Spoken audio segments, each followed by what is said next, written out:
दोस्तों, जीवन में कभी कभी वो बदलाव आते हैं जिनके लिए हम तैयार नहीं होते। लेकिन याद रखिएगा, कुदरत जब भी कोई पुराना दरवाजा बंद करती है तो उससे कहीं बड़ा और बेहतर दरवाजा आपके लिए खोल देती है। बस सही समय का इंतजार और धैर्य ही आपकी असली ताकत है। नमस्कार दोस्तों, मैं हूं आपका एस्ट्रोलॉजर दोस्त राजेश कालिया और स्वागत करता हूं आपका हमारे यूट्यूब चैनल अक्षित एस्ट्रो मास्टर पर। दोस्तों, आज हम बात करने जा रहे हैं मिथुन राशि के लिए 12 जनवरी से 18 जनवरी 2026 के साप्ताहिक राशिफल की। यह हफ्ता कोई साधारण हफ्ता नहीं है। ज्योतिष की दृष्टि से इसे मैं एक ऐतिहासिक और परिवर्तनकारी सप्ताह कहूंगा। ऐसा मैं क्यों कह रहा हूं? क्योंकि इस एक ही हफ्ते में आपकी राशि के अष्टम भाव में एक दो नहीं बल्कि चार बड़े ग्रह प्रवेश करने जा रहे हैं। ग्रहों का यह बड़ा फेरबदल आपके जीवन में क्या उथल पुथल मचाएगा और कहां से आपको लाभ दिलाएगा, इस पर हम बहुत ही विस्तार से और संयम के साथ चर्चा करेंगे। हम किसी भी हवाई बात पर भरोसा नहीं करेंगे बल्कि ग्रहों की हकीकत को समझेंगे। तो चलिए बिना देर किए शुरू करते हैं। सबसे पहले इस हफ्ते के ब्रह्मांडीय रंगमंच यानी ग्रहों की स्थिति को समझ लेते हैं, क्योंकि यही वो नींव है जिस पर आपके आने वाले 7 दिनों का भविष्य टिका है। सप्ताह की शुरुआत यानी 12 जनवरी सोमवार को गुरुदेव बृहस्पति आपकी अपनी ही राशि मिथुन राशि पर विराजमान है, जो आपको सुरक्षा दे रहे हैं। राहु भाग्य स्थान यानी नवम भाव में कुंभ राशि पर और केतु तीसरे भाव सिंह राशि पर। कर्मफलदाता शनिदेव आपके करियर के घर यानी दसम भाव कर्म भाव पर संचार कर आपको मेहनत का फल देने के लिए तैयार है। लेकिन असली खेल अब शुरू होगा। सोमवार को सूर्य मंगल बुध और शुक्र ये चारों ग्रह आपके सप्तम भाव धनु राशि पर संचार करेंगे। लेकिन जैसे जैसे हफ्ता आगे बढ़ेगा यह चारों एक एक करके अष्टम भाव मकर राशि में चले जाएंगे। नोट कीजिएगा, 13 जनवरी की सुबह के 4:02 पर शुक्र मकर राशि में प्रवेश करेंगे। 14 जनवरी की दोपहर के 3:13 पर सूर्यदेव मकर राशि में आकर मकर संक्रांति बनाएंगे। 16 जनवरी की सुबह मंगल भी मकर में आ जाएंगे, जो उनकी उच्च राशि है। और 17 जनवरी को बुध भी मकर राशि में प्रवेश कर जाएंगे। यानी सप्ताह के अंत तक आपके अष्टम भाव में ग्रहों का मेला लग जाएगा। यहाँ एक बात और ध्यान देने वाली है कि मंगल शुक्र और बुध अभी भी सूर्य के प्रभाव से अस्त अवस्था में रहेंगे। इसका मतलब है कि फल तो मिलेगा लेकिन वो गुप्त होंगे, अंदरूनी होंगे। चलिए अब विस्तार से जानते हैं कि इन बड़े बदलावों का आपके जीवन के हर पहलू पर क्या प्रभाव पड़ेगा। दोस्तों, सबसे पहले बात करते हैं आपके करियर और आर्थिक स्थिति की। सप्ताह की शुरुआत बहुत ही शानदार रहने वाली है। 12 जनवरी को जब चंद्रमा आपके पंचम भाव यानी तुला राशि में होंगे तो आपकी बुद्धि बहुत तेज काम करेगी। अगर आप शेयर मार्केट, ट्रेडिंग या किसी क्रिएटिव फील्ड से जुड़े हैं तो मंडे का दिन आपके लिए गोल्डन डे साबित हो सकता है।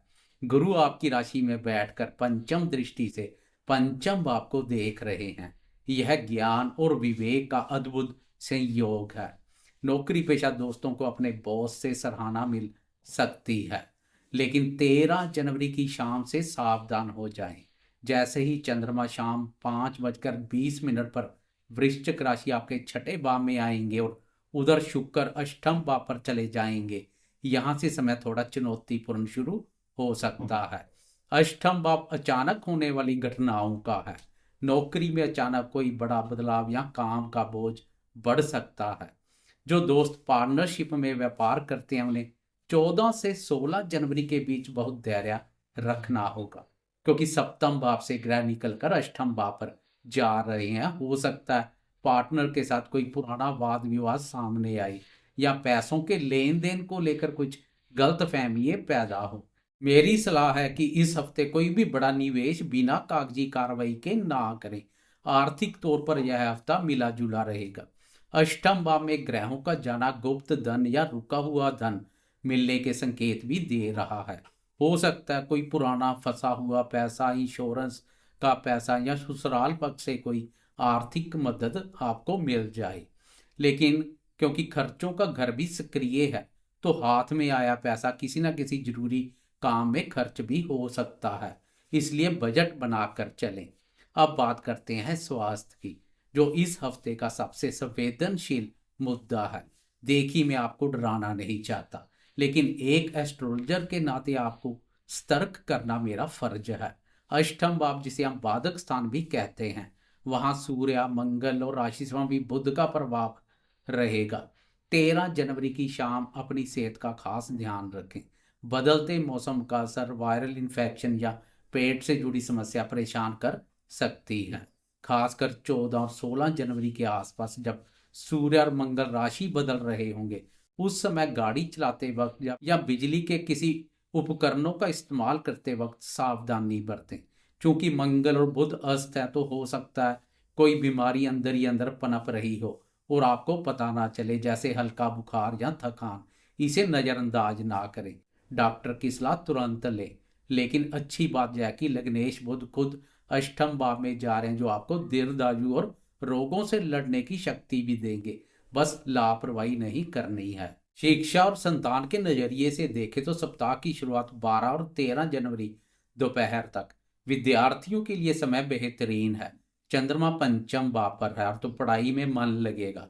जो विद्यार्थी रिसर्च, ज्योतिष या किसी गहरे विषय या डीप स्टडीज की पढ़ाई कर रहे हैं, उनके लिए तो 14 जनवरी के बाद का समय वरदान समान है। अष्टम भाव रिसर्च का भी है। आपका मन गूढ़ रहस्यों को जानने में लगेगा। अगर आप किसी कॉम्पिटिटिव एग्जाम की तैयारी कर रहे हैं, तो मेहनत बढ़ा दीजिए, सफलता का योग है। संतान पक्ष से थोड़ी चिंता रह सकती है, शायद उनकी सेहत को लेकर या उनके भविष्य को लेकर, किसी योजना को लेकर आप थोड़े आशंकित रहेंगे। उनसे खुलकर बात करें, तनाव ना ले। अब आते हैं प्रेम संबंधों और दाम्पत्य जीवन पर। सप्ताह की शुरुआत में प्रेम संबंधों में मिठास रहेगी। 12 जनवरी का दिन रोमांस के लिए अच्छा है, लेकिन 13 जनवरी के बाद जैसे जैसे ग्रह सप्तम भाव को छोड़कर अष्टम भाव में जाएंगे, रिश्तों में एक बदलाव आएगा। यहाँ एक अच्छी बात यह है कि सप्तम भाव में जो इतने दिनों से ग्रहों की भीड़ लगी हुई थी, उससे आपके दाम्पत्य जीवन में तनाव या ईगो क्लेश चल रहा था, वो अब कम हो जाएगा। सूर्य और मंगल का सप्तम भाव से हटना जीवन साथी के गुस्से को शांत करेगा। लेकिन क्योंकि ये ग्रह अष्टम भाव में जा रहे हैं, तो अब आपको अपने जीवन साथी की सेहत और ससुराल वालों के साथ रिश्तों पर ध्यान देना होगा। ससुराल पक्ष से कोई खबर आ सकती है या वहां जाना पड़ सकता है। वाणी पर संयम रखें, क्योंकि वाणी का कारक बुध भी 17 तारीख को अष्टम भाव में चला जाएगा, तो आपकी कोई मजाक में कही गई बात भी किसी को चुभ सकती है। अब अंत में उस मन के कारक चंद्रमा की बात करते हैं, जो हमारे हर दिन के मूड को कंट्रोल करता है। जैसे कि मैंने बताया, 12 जनवरी सोमवार चंद्रमा तुला राशि पंचम भाव पर संचार करेगा। मन प्रसन्न रहेगा, क्रिएटिविटी विचारों से आप भरे रहेंगे। यह दिन हफ्ते का सबसे बेस्ट दिन है किसी भी नए काम की प्लानिंग के लिए। 13 जनवरी मंगलवार शाम के 5:20 से चंद्रमा वृश्चिक राशि छठे भाव में प्रवेश करेंगे, और यहाँ वो नीच के होते हैं। यहाँ से लेकर 15 जनवरी तक का समय थोड़ा भारी है। मन में अज्ञात भय रह सकता है, क्या होगा कैसे होगा वाली चिंता सताएगी। कर्ज या शत्रुओं का डर मन में आ सकता है। इस समय आपको केवल अपने कर्म पर फोकस करना है, फालतू की बातों पर नहीं। वैसे शत्रु कुछ बिगाड़ नहीं पाएंगे, शत्रुओं पर आपका नियंत्रण रहेगा। 16 जनवरी शुक्रवार की सुबह के 5:47 पर चंद्रमा धनु राशि सप्तम भाव में आ जाएंगे। यह राहत की सांस होगी। पिछले 2 दिनों का तनाव कम हो जाएगा। आप पब्लिक डीलिंग करेंगे, लोगों से मिलेंगे, साथी के साथ अच्छा समय व्यतीत करेंगे, नजदीकियां बढ़ेगी। लेकिन ध्यान रहे, इसी दिन मंगल भी राशि बदल रहे हैं। 17 जनवरी शनिवार बुध का मकर में प्रवेश होगा, और चंद्रमा अभी भी धनु राशि पर रहेंगे। व्यापारिक यात्राओं के लिए यह दिन ठीक है। और अंत में 18 जनवरी रविवार की शाम 4:40 पर चंद्रमा भी उसी भीड़ का हिस्सा बन जाएंगे, यानी मकर राशि अष्टम भाव में प्रवेश कर जाएंगे। सोचिए, संडे की शाम को अष्टम भाव में 5 ग्रहों की युति हो जाएगी। यह समय आत्म चिंतन का है। मेडिटेशन करें, पूजा पाठ करें। यह समय बाहरी दुनिया में शोर मचाने का नहीं, बल्कि अपने अंदर झांकने का है। आपको अचानक कोई ऐसा आइडिया आ सकता है जो आपकी लाइफ बदल दे। तो दोस्तों, कुल मिलाकर यह सप्ताह मिथुन राशि वालों के लिए सावधानी और बदलाव का सप्ताह है।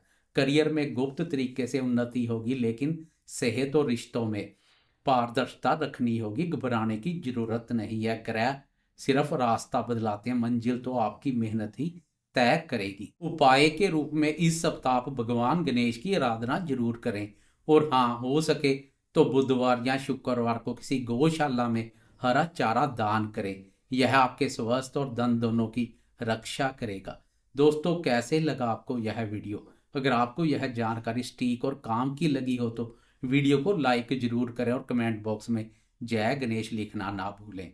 अगर आप अपनी कुंडली का व्यक्तिगत विश्लेषण करवाना चाहते हैं तो स्क्रीन पर दिए गए नंबर पर संपर्क कर सकते हैं। अगले वीडियो में फिर मिलेंगे, तब तक के लिए खुश रहें, स्वस्थ रहें। धन्यवाद।